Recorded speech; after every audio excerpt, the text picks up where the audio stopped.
Bhagavate Vasudevaya. Om Namo Bhagavate Vasudevaya. Om Namo Bhagavate Vasudevaya.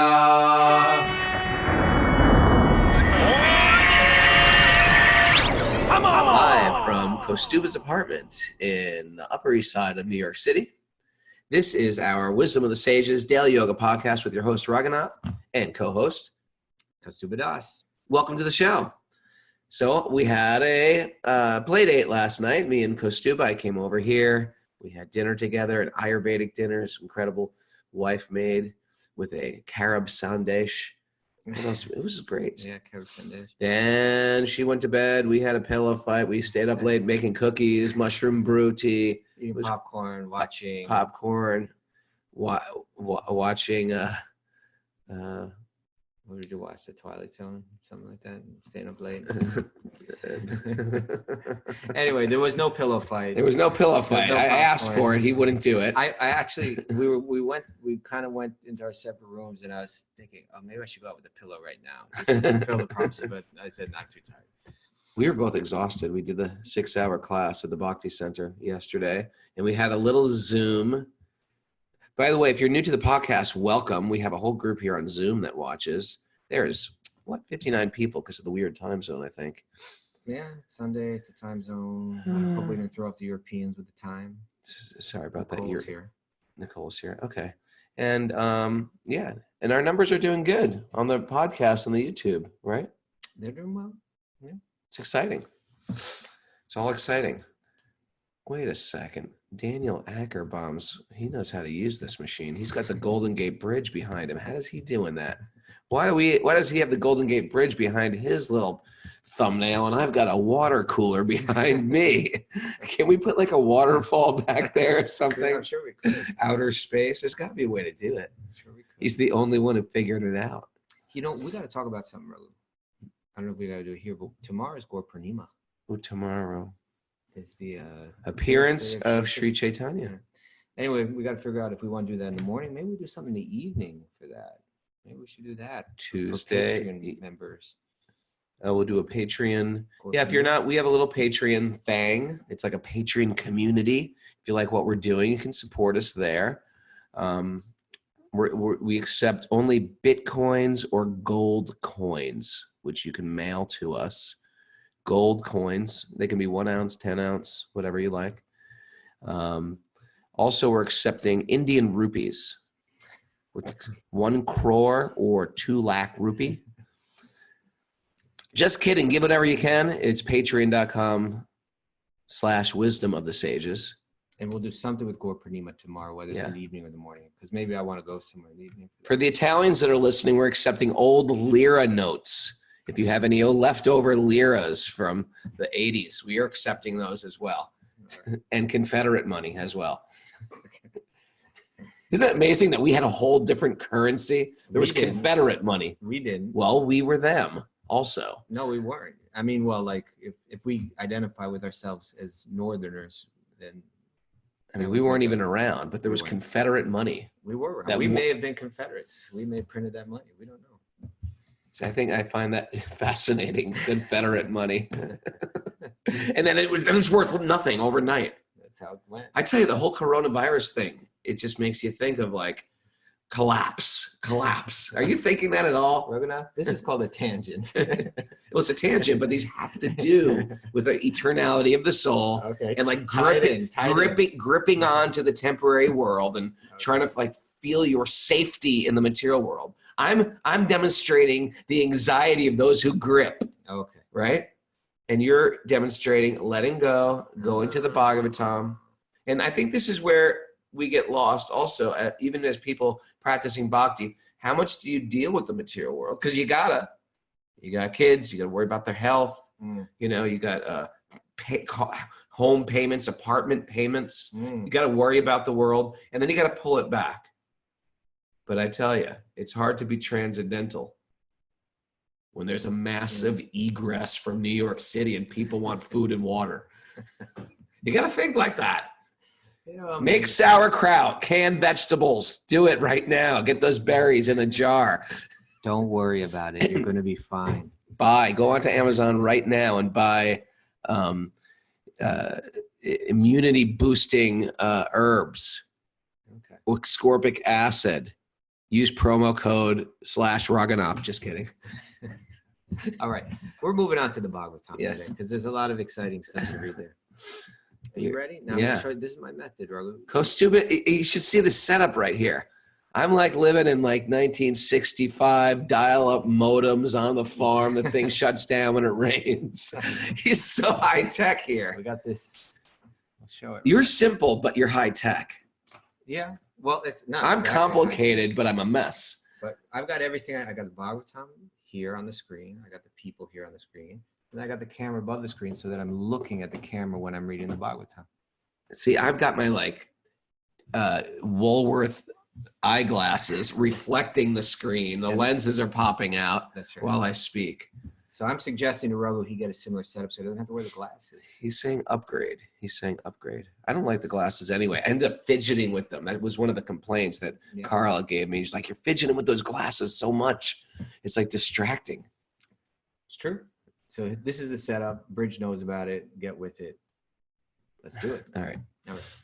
So let's make sure we're at the right place. We finished yesterday with Canto 1, Chapter 8, text number 8. I've got nothing to fidget with today. There's like nothing to drink. There's no glasses. Can I fidget with your wife's glasses? No, because you'll probably break them. Okay. Let's start with, we got to start with our mantras. Narayanam namaskritya naram chaiva narottamam devim saraswatim vyasam tato jayam mudiraye. We should put out a CD. That was really beautiful. We did it together. Before reciting the Srimad Bhagavatam, which is a very means of our conquest, one should first offer respectful obeisances to the Supreme Lord, Narayan, Lord Narayan, and to Narayan Rishi, the supermost human being, and to Mother Saraswati, the goddess of learning, and to Srila Vyasadeva. the author. Nasta prayeshva badreshu nityam bhagavat sevaya bhagavati uttama shloke bhaktir bhavati naishtaki. By regular attendance. On classes on the Srimad Bhagavatam, All that is troublesome, and by rendering by service, rendering service to the pure devotee, all that is troublesome within the heart, will become completely eradicated. and Loving devotional loving service devotional service, to the transcendent Lord who is praised with Transcendental songs. transcendental songs will be established in the heart. as an irrevocable Fact. Om Jnana Tamrandasya Gyananjana Shalakaya Chakshurunmilitam Yena Tasmai Shri Gurave Namaha. You know what stinks? I can't look at you. You can. A little bit like this. Because I usually look at you. Well, I'm right here. You can look at me on this. But it's like I'm looking. I feel I'm obligated to look at all of them. Okay. Even the people who are giving the blackout face. I got to look at them. Where's Mara? She's still blacked out after all this? Just gonna check. We're going to check up on Mara. I'm gonna check everybody's microphones. Okay. Amy Stellar. We gotta Mute Amy Stellar. Can we do it? Oh, she's got one of those ones that you can't mute because she must not have a mic. So you're cool. She's got to dial up like me. All right. All right. We ready? Yeah.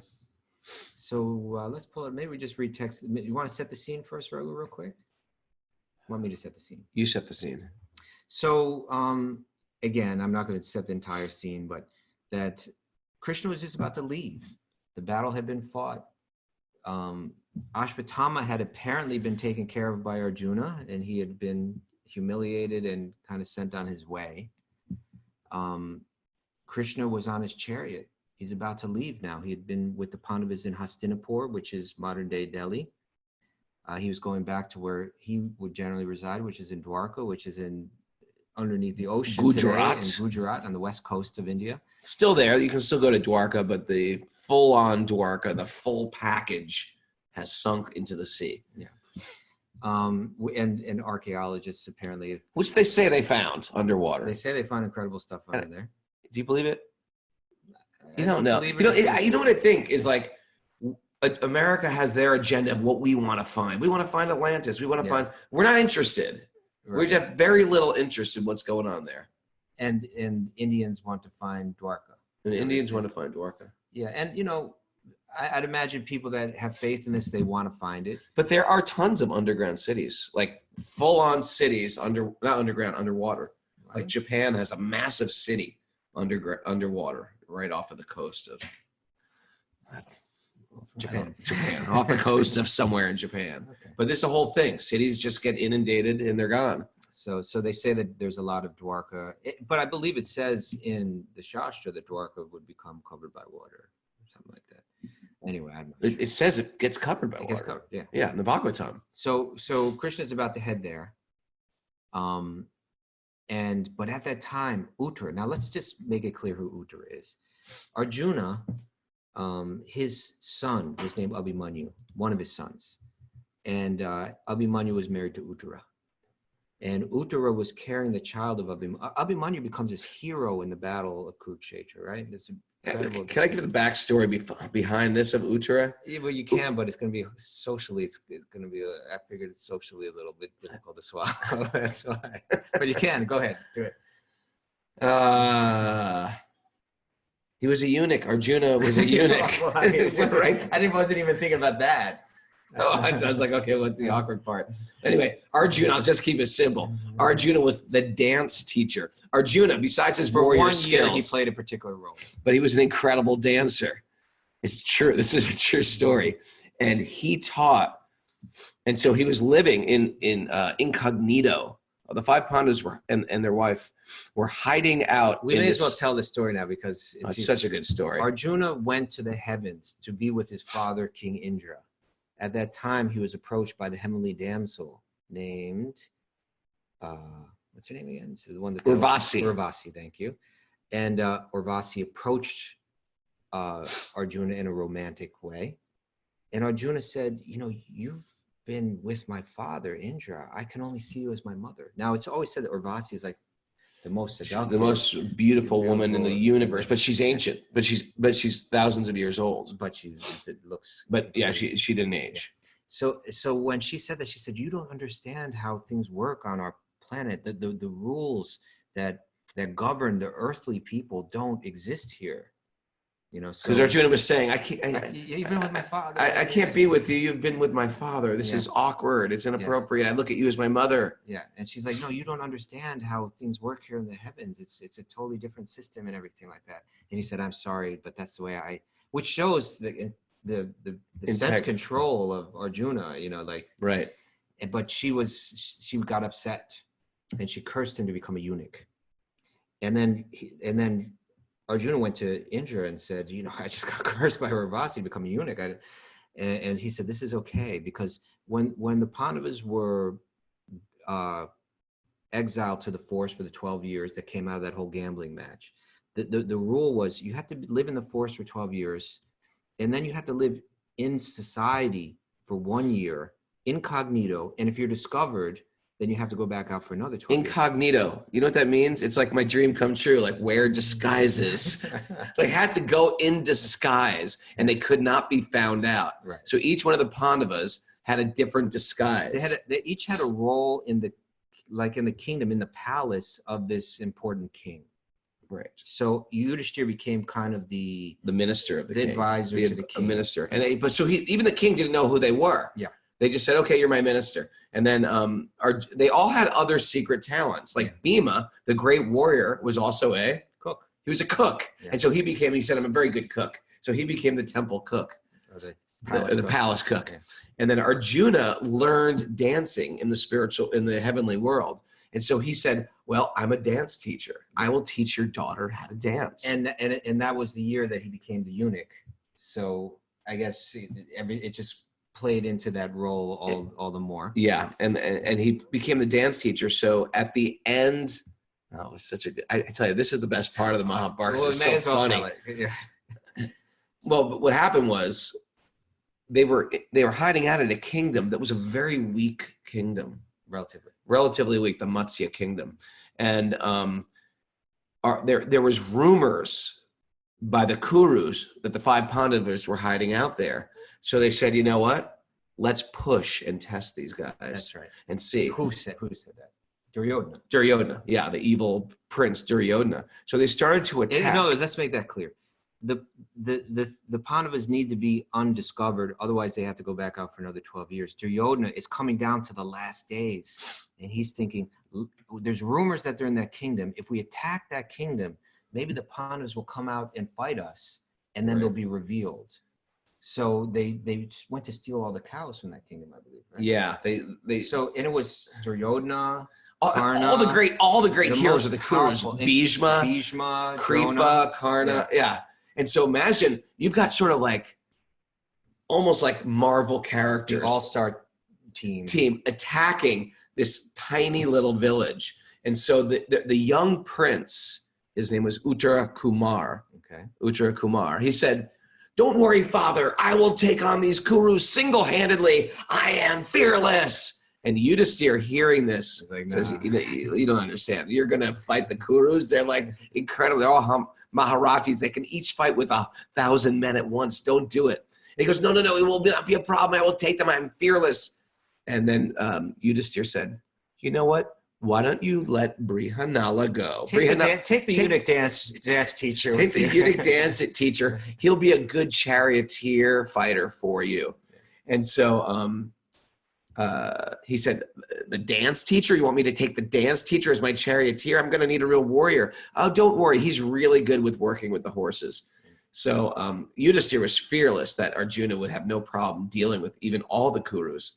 So as they drove out, the funny part was he was putting on his warrior gear, Arjuna, but he was pretending like he didn't know how to put it on, and he was putting it on backwards. But I remember they said that before the Pandavas entered that kingdom, they took their weapons and they tied them up in a cloth and they put them up in a tree. Oh, yeah. And so they drove there first, and then he took down the weapons. And when Arjuna, after a year of not holding those weapons, it was just like, it felt so good for him as a warrior to hold those weapons again. Yeah. And then he's putting on his armor wrong and all of that. And so then this was the best part of it. As they drove out to the battlefield, you don't just start fighting. You observe the other people on the battlefield. So as they pulled up the chariot, he sees all these massive heroes. The young prince, Uttara Kumar, he sees all these heroes of the Kuru dynasty, Bhishma, Drona, Karna, Duryodhana, and he just starts getting nervous. And Arjuna is sort of like laughing inside because he was boasting so much. He said,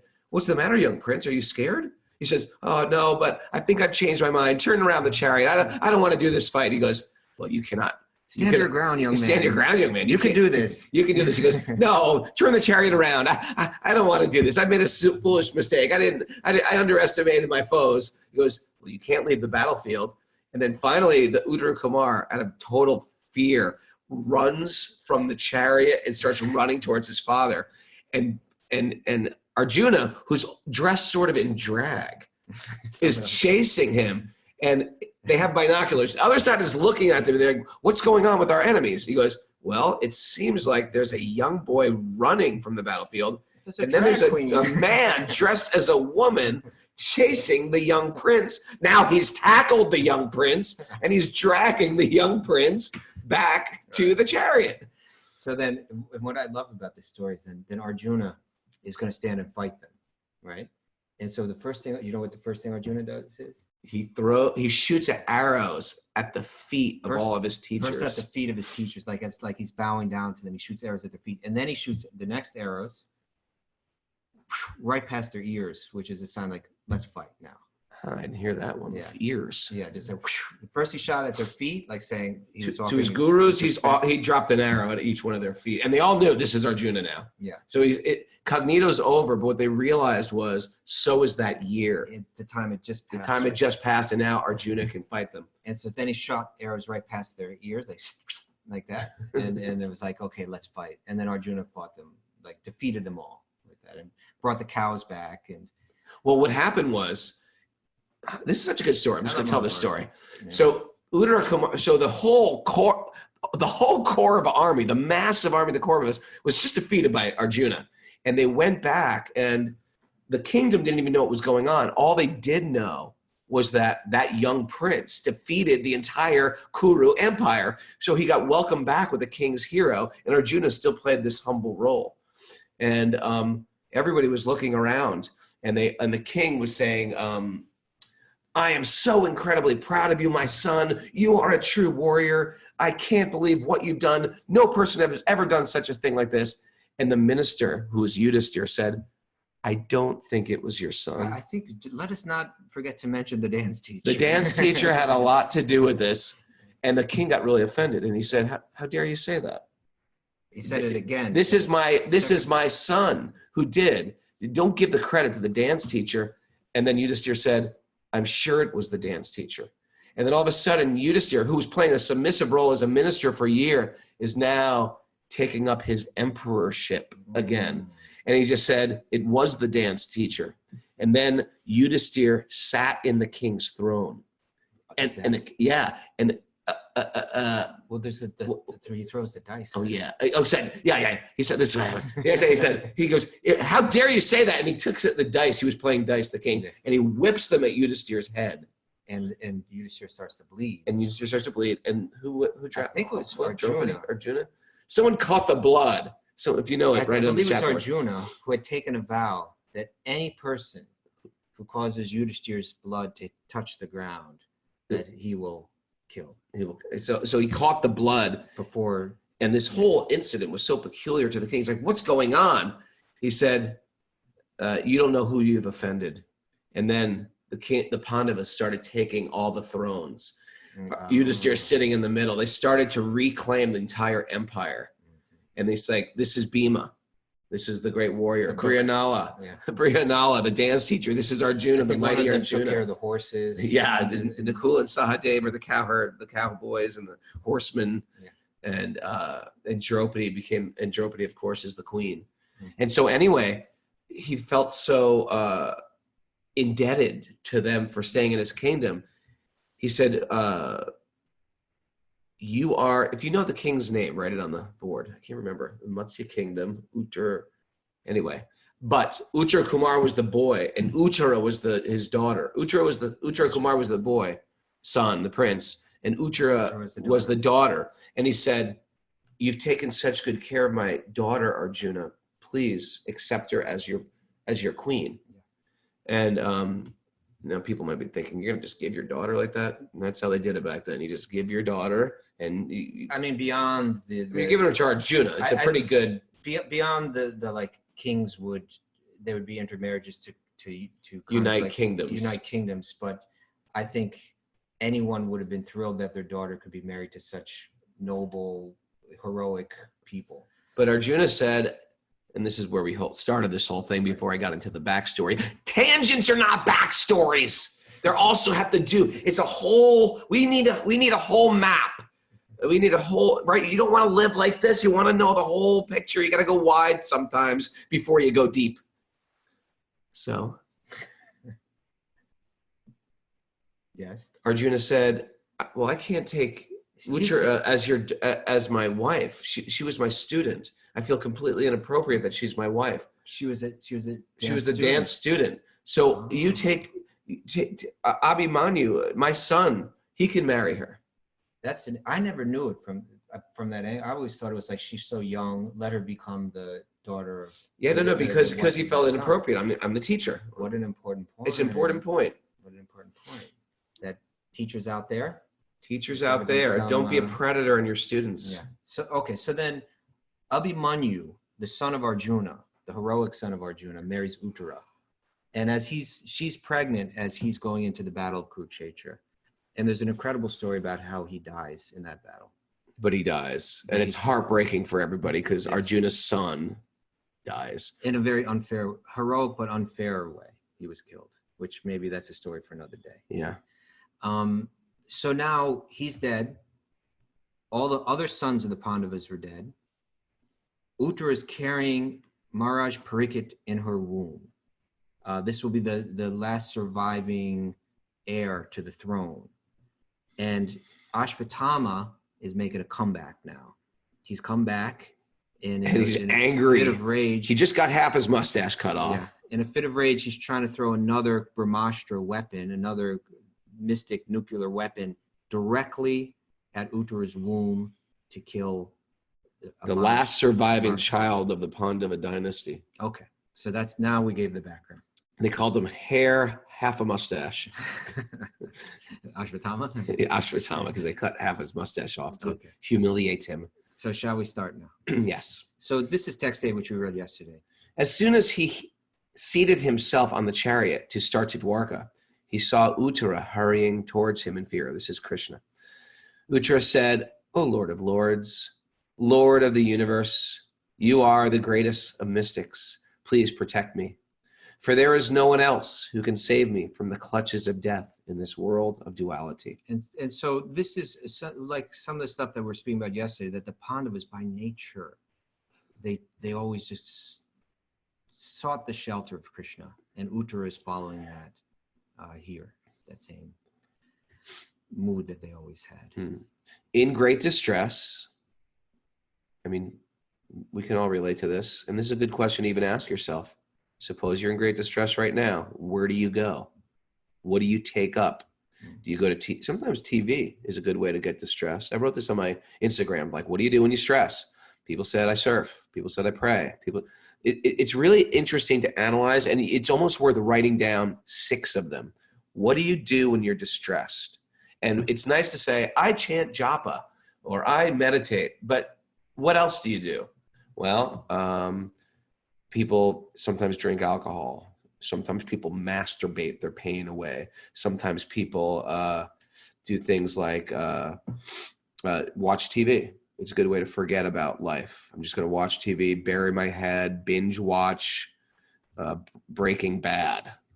Did you ever watch that show? I have. It's disturbing. Someone told me I should watch it, and these things are like addictive, and you get sucked into it. I was in episode 6. I was like, "What am I doing to my brain?" And I just ended it. There was something I found. You know, there's always something, because you have. If you're a devotee, you can always find something somewhere. But at what cost? Okay. At what cost? Fair enough. To burn a body with acid in a bathtub, and of course, it's disgusting. All right. I don't want that in my life. I don't need that in my life. Then why did you watch Bird Box? Because it was date night. Okay. It was date night, man. I didn't care. It was whatever's playing at the Crandall. All right. So your point was, what do you do when you're stressed? What do you do? I think it's a good thing to write down, where do you go when you're stressed? Note where you go to. Where would you like to go when you're stressed? And then where would you like to go? And I think if you just write it, it'll be like, oh, wow, this is where I usually go. I don't want to go here. In a sober mood, in a clear-headed mood, this is where I go. And I don't want to go there anymore. I think when we start to identify where we go when we're stressed, overwhelmed, angry, sometimes hungry, we do things to medicate the pain instead of just dealing with the pain, to take the edge off. You know what I mean? There's healthier ways to take the edge off. And if I keep going back to these ways that don't actually take the edge off, oftentimes they create another problem. Sure. Right? And we read a few episodes back about how our Yudhishthira was feeling this pain or anxiety, feeling he was responsible for the deaths of all of these people, relatives, and so on. And that Krishna and the sages went around the crowd after they performed the funeral rites, kind of easing everyone's pain, not with Breaking Bad, not with eating, not with binge watching this or that, not with shopping, but with transcendental knowledge, right?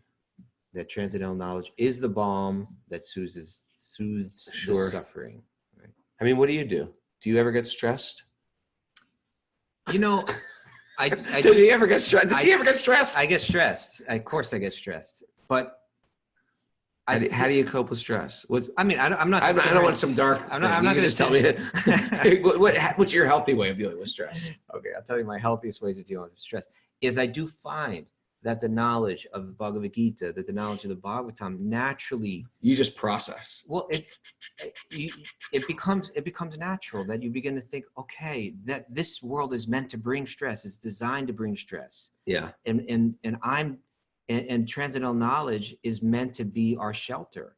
It's meant, we're reading here about how Uttara takes shelter of Krishna. But if we go earlier in the Bhagavatam, it's like, how does Krishna appear in this day and age? And the answer is he appears in the Bhagavatam. So like Bhagavatam is not different from Krishna. if you take shelter in the wisdom of Bhagavad Gita or Bhagavatam under stress, you're directly taking shelter of Krishna. And really that's the design of the world. It's meant to get us to the point where we're like, oh, I get it. When I feel stress, I'm meant to bring my mind back to Krishna. And therefore, that verse that I quoted the other day, much chita sarva durgani, mat prasadat turisyasi, right? Much chita. But if you become conscious of me, take shelter of me, sarva durgani, all of the difficulties in life, mat prasadat, by my mercy, turisyasi, you'll cross over them all.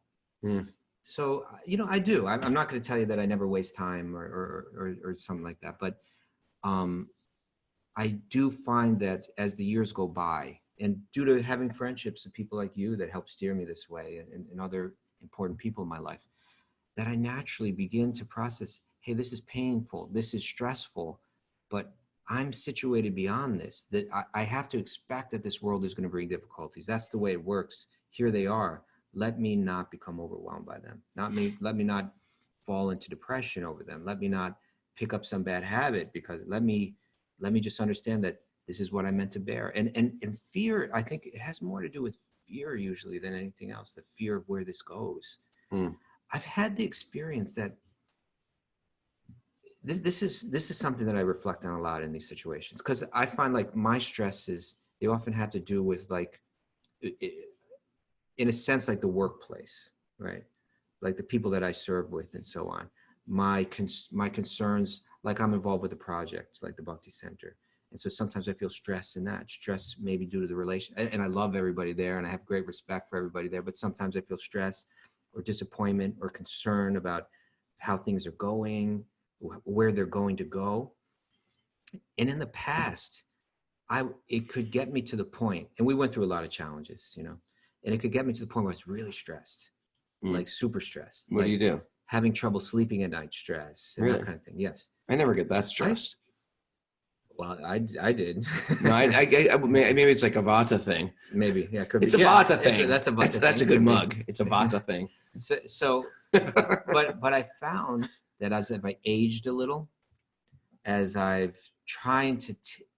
looked at great souls and tried to take the cues from them, how to respond in these circumstances, that I do feel better prepared to deal with those things now, and that I'm more detached. I'm more, and I've had another experience where I've seen people that I've served closely with become stressed out about circumstances and become fearful. And what that fear has done is made them act in ways that were, like you're saying, either picking up a bad habit, taking shelter through the senses in something that became problematic down the road, or also trying to manipulate things, right, and creating more problems, manipulative, and breaking relationships and creating further stress by trying to manipulate the circumstance rather than knowing when to let go. And I've seen that it's led them down very difficult paths where if they could have let go, their fears would have never played out. But their fears sent them down that darker road. So yesterday we're talking about the 6 symptoms of surrender and how one is to see Krishna always as one's protector. If we have that faith, even though things are not going the way exactly I would hope they were going, even though it's a little fearful, Krishna is my protector. I will be all right. I'll be all right on the other end of this. We can save ourselves so much further problems. And that's the way that the material world is meant to bring us to then when we get those tests, we kind of feel like, I know what to do. I know where this is meant to lead. Let me take shelter of Krishna. Let me read the Bhagavatam. Let me chant some holy names. And I will be okay. And having friendships like this is important because we need to remind each other of this. And we learn that art of letting go and moving through this world gracefully. Again, I always look at Raghunath Swami as the person who's another thing I do is I say the stress that I'm experiencing is nothing compared to the responsibilities and the stress placed on this man's shoulders. And I see how he moves through it with detachment, gracefully. Right. It's nice when you have a guru that's doing everything you're doing times a million and how they handle it. It gives you no ability to whine about your own difficulties. Right. It's like, my difficulties are nothing. I can't stand before him and whine about my problems because I see he's got. But I've done it. That's another thing. I've done that in the past, and I'm trying not to do that now too. Yeah. I realized I'm not meant to go to him and whine about my problems. I'm meant to get over these problems and be more like him so I can serve him better. Yeah. You don't go to the guru and dump. How can you don't want to be a burden to the guru. You want to assist the guru in the service. There's a saying that you should, my guru used to tell me this, right? He said the saying is, you never come to the guru with bad news. And the way that I understood that, it was like, I've got this problem, and I've got that problem, and could you help me with this, and could you help me with that? No, I'm going to serve you. I'm not going for you to serve me. I'm going to serve you. So it's like, I accomplished what you asked me to do before. What is the next thing you would like me to accomplish in your service? That's actually the way that you're meant to. Right. And the guru's giving you transcendental wisdom anyway. It's through that process that you're gaining it all.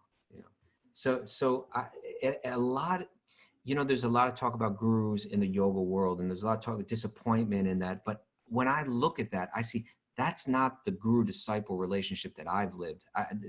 Which was based on Bhagavatam and based on Bhagavad Gita and had this kind of solid foundation and clarity. We just had a novel idea of what a guru was in the yoga world, and the gurus themselves weren't gurus. Yeah. They were fitness gurus. They were, you know, or from India alone, or they hybridized a yoga system, and therefore because it's from India, we call the teacher a guru.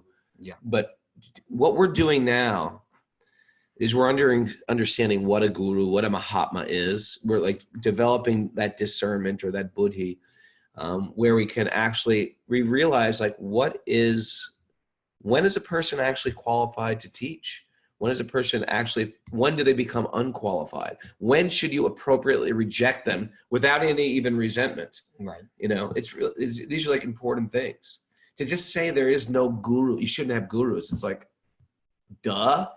Like you should not read books. Come on, right? Because there's some bad books out there. Because there's a bad book. I shouldn't read any books. It's just silly.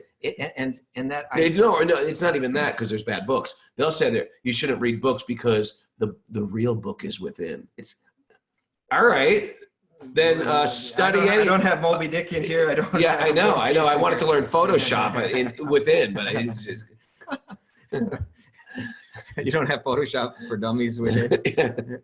So, and the idea about like that the potential for exploitation, which is there for sure, which is also there when you go and take courses in college, which is also there as you're a high school student, or there's always the potential for exploitation. There's the potential for exploitation within marriages. There's potential for exploitation within all relationships. And certainly there's got to be a lot of concern with it in a guru-disciple relationship. But my point is, my service to my guru, my surrender to my guru is because I accepted his mission. I appreciated his mission. We accepted that mission together. And I assist him in that mission. And I respect his ability to live the life. And because he's living it so well, I feel I need to come up to that level. To stand before him, to relate to him, I need to rise. And it becomes, and that's where the process of self-reflection, it's not that the guru's exactly imposing it on me, but by being in the presence of someone that inspires me in this way, I go through a process of self-reflection and feel I have to lift myself up, try to rise myself to that level. And there's nothing like another person to make you feel that way. Right. Right. I could do it. I could try to do it alone. I wouldn't feel that inspiration or that personal need to improve myself so that I become a better servant of that person, that I become more like that person. It's that guru-disciple relationship that becomes very dynamic in the practice of bhakti.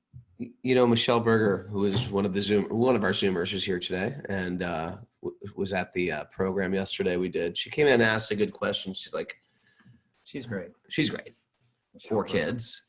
Great. Anyway, she said the questions, and I'm going to paraphrase it because the idea of the question is important. What do you do if you don't have a guru that's like, in your back pocket or sitting next door to you, then you can ask questions and bounce stuff off? What if you need that personal direction? Do you get that? Does a guru have like 1,000 disciples? It's like Radha Swami barely spent time with his guru. So how can you have a guru that you can't say, look, I'm struggling with this? You want to answer that? Well, it's said that there's different ways to relate to the guru. So one is called vani, which means the instructions of the guru, and one is called vapu. That's what I said. There you go. I just wanted to see we're on the same page. Michelle there. Anyway, she's so there. We probably got it covered up. Vani. So vani means the instruction. Now the vani is the most important, right? It's the instructions of the guru. You associate with that guru through their instructions, and those instructions will come in person. Those instructions can come in written form.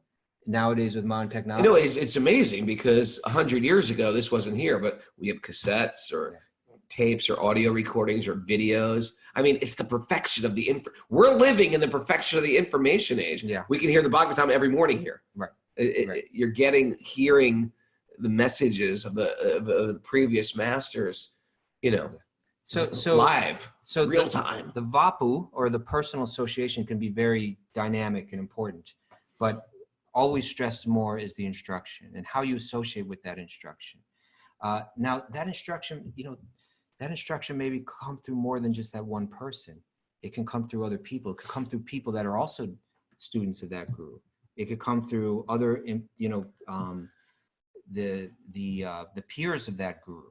As long as it's all aligned with the teachings of that guru, then we can benefit in so many different ways. So a person, may have a guru that's kind of distant, that they can't spend a lot of time with, that they can't pose all their questions to. But that guru may help them find the other sources, other resources that they can go to for inspiration, for guidance, for clarity, etc. Sometimes the guru has an actual tangible mission, like Radha Swami has the Bhakti Center. One of his many missions. So like serving at the Bhakti Center is sometimes. Uddhava asked this question: what if you never get personal instructions from your guru?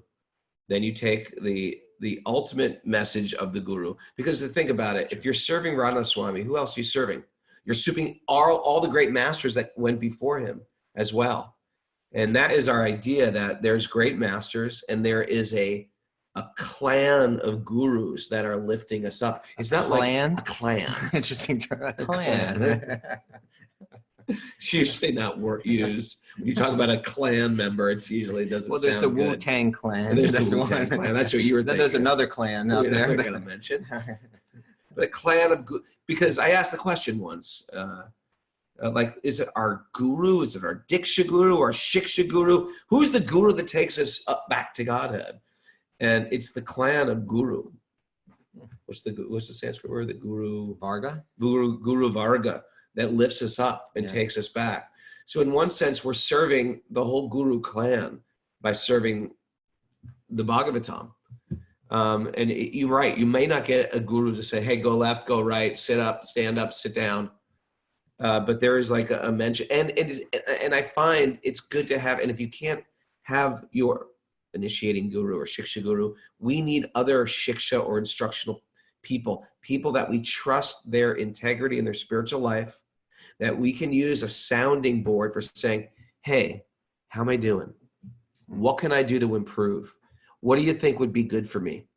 So, and I know people, I come to you for like that. People come to you, people come to me for, and I go to people like that too. When I can't see Radha Swami, I'll go to other people that I respect and ask, what do you think about this? I need some help. And I don't cast that net very wide. I have a few people in there. Right. You don't want tons of opinions from so many people. You want a few people that you really want to take, because it becomes like a burden if you ask people for advice and then you don't accept their advice. Mm-hmm.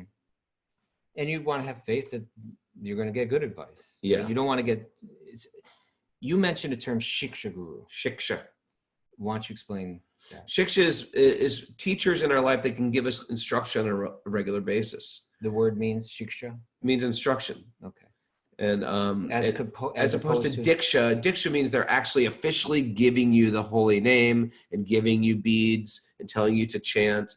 And in our lineage, in the Gaudiya Vaishnava lineage, the shiksha is actually the most important. Right. The shiksha is the one who's actually instructing you and directing your life. And so we have many shiksha gurus. or a few, but they may be different than the person who actually gave us our name or our beads. So that the diksha guru, the initiator, will be one, but shiksha gurus can be more than one. It could be quite a few. Yeah. But the idea is that generally it's with the help of the diksha guru that you establish your shiksha gurus. It's not that you're just going around and picking anybody that kind of inspires you today. Sure. But it's someone that's teaching the same thing with the same kind of mood and the same kind of direction as your diksha guru. And then you can have other people that are really important. Like, for instance, Radha Swami was not my diksha guru. It's not your diksha guru, but he served us as shiksha gurus, as an instructing guru. Sure. And he's become, as I'll say, in my own life, he's become as important as my diksha guru. And I'm certain that my diksha guru, who's passed away 18 years ago, would be very pleased by that. He would be like, yes, that's perfect. You can get good instruction and good connection and through connecting with him. Amy Steller says, how do you handle when people give you unwanted advice? Oh, I handle it really easy. Because it's usually my mother. And I usually say something like this. Oh, I'm not accepting unsolicited advice today. What if it's not your mother and you have that loving connection? I say, I don't accept unsolicited advice. I only want to. You don't have to say anything. Oh, thank you. Oh, thank you. You're very wise. I sometimes say that. I don't even say it sarcastically. I bet you're really wise. I just mean, because I choose where I get my advice from. There's just one other thought, because we went off on this guru talk, and we may as well. We got not so much time left, but I was. It just made me think of one thing. Yeah.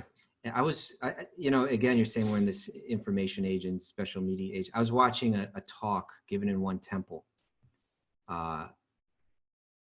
And the question, anyway, maybe it's too much to describe this whole thing, but let me put it this way. A question got brought up amongst all the people there, that in ISKCON temples, there's different songs that are sung that glorify the guru. Mm. And one of the songs is kind of like officially sung to Srila Prabhupada, right?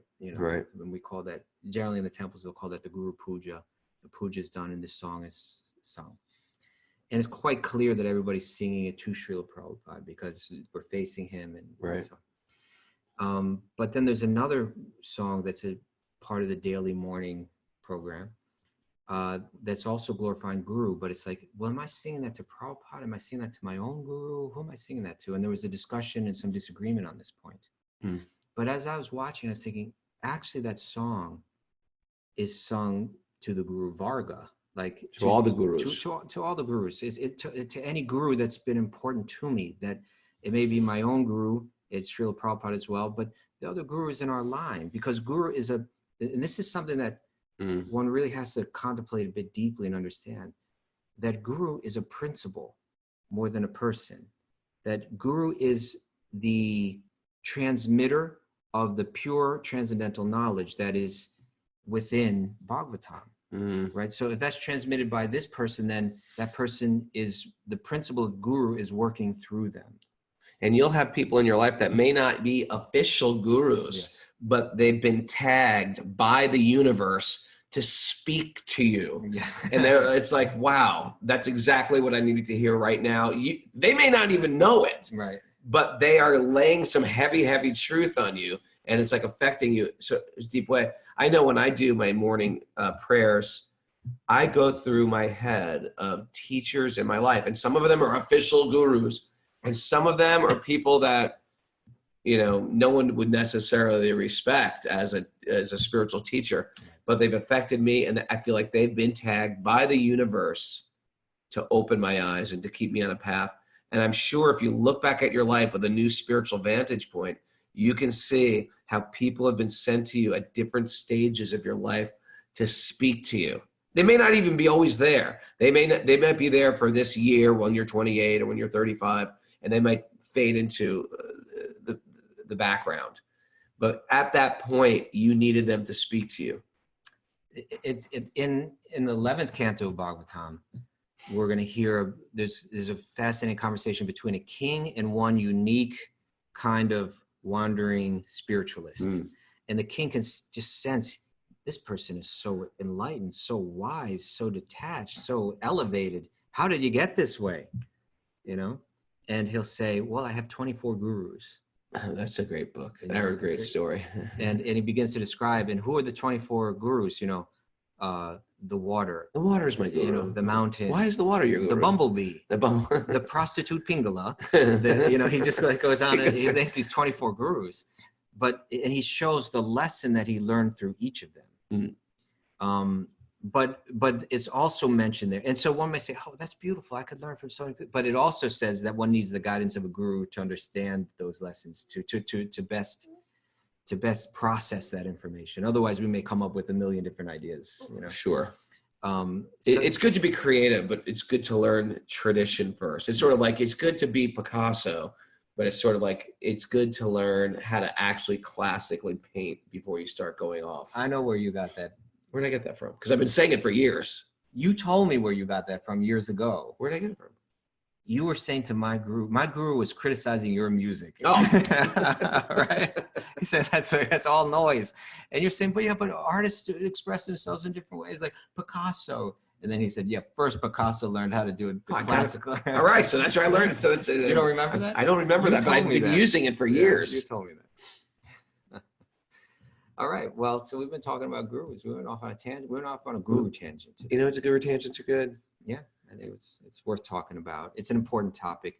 I'll say this: before you commit yourself to a guru, really learn about it. Really read Bhagavatam. Really read Bhagavad Gita. It's not a cheap thing. It's a really important thing in spiritual life, and and particularly in the modern yoga world, I see it's full of disappointment and heartbreak. But there's not a lot of education about it going out there, and people are swinging back and forth on this. Learn about it. Learn what it really is. And this is what we're doing here. That's what we're trying to do here. Yeah. Okay, you're gonna crank it up. There you go.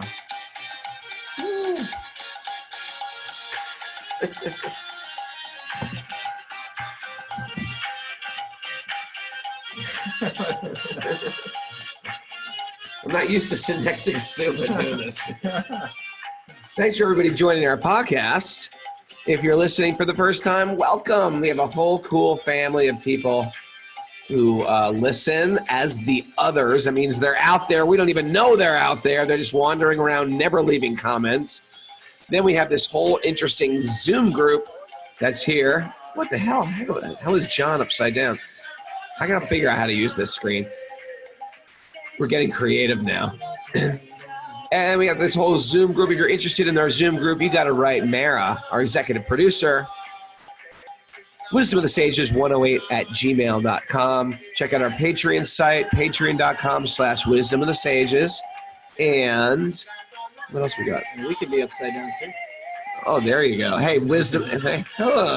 Hey, and everybody for Zoom joining us late, thank you. Welcome. We appreciate you guys.